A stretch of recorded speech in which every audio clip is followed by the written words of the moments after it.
महानगरपालिका निवडणुकीमध्ये पुण्यामध्ये शहर अध्यक्ष आणि माजी पदाधिकाऱ्यांना पराभवाचा सामना करावा लागलाय। राष्ट्रवादी काँग्रेस, अजित पवार पक्ष, मनसे, शिवसेना, ठाकरे पक्ष तसेच शिवसेनेचे शहर अध्यक्ष पराभूत झालेले आहेत।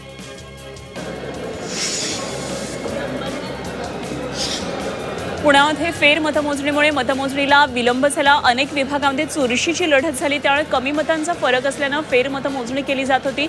मतमोजणीला चांगलाच विलंब झाल्याचं त्यामुळे पाहायला मिळालं।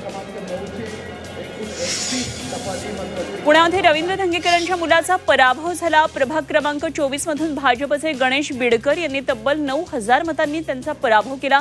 धंगेकरांची पत्नी प्रतिभा धंगेकर त्या देखील पराभूत झाल्या।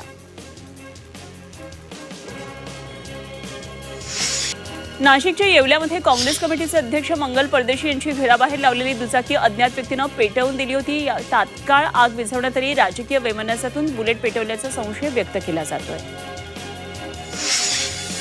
मकर संक्रांतीच्या पार्श्वभूमीवर येवला शहरामध्ये धडपड मंचाच्या वतीनं मेहंदी स्पर्धेचं आयोजन केलं होतं। या स्पर्धेत 100 स्पर्धकांनी सहभाग घेतला आणि प्रत्येक स्पर्धेकाला यावेळी भेटवस्तू देण्यात आली।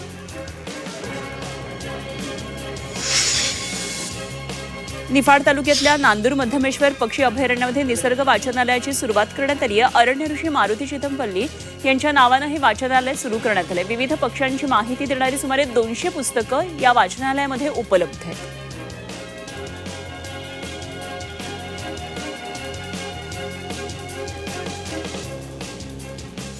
छत्रपती संभाजीनगरमध्ये खुलताबादमध्ये उपनगर अध्यक्षपदासाठी भाजपला काँग्रेसनं पाठिंबा देत विजय मिळवून दिला आणि उपनगर अध्यक्षपदासाठी झालेल्या निवडणुकीत राष्ट्रवादी काँग्रेसला सत्तेपासून दूर ठेवण्यासाठी काँग्रेसनं भाजपला पाठिंबा दिला। त्यामुळे भाजपचे उमेदवार नवनाथ बारगड यांचा 2 मतांनी उपनगर अध्यक्षपद निवडणुकीमध्ये विजय झाला।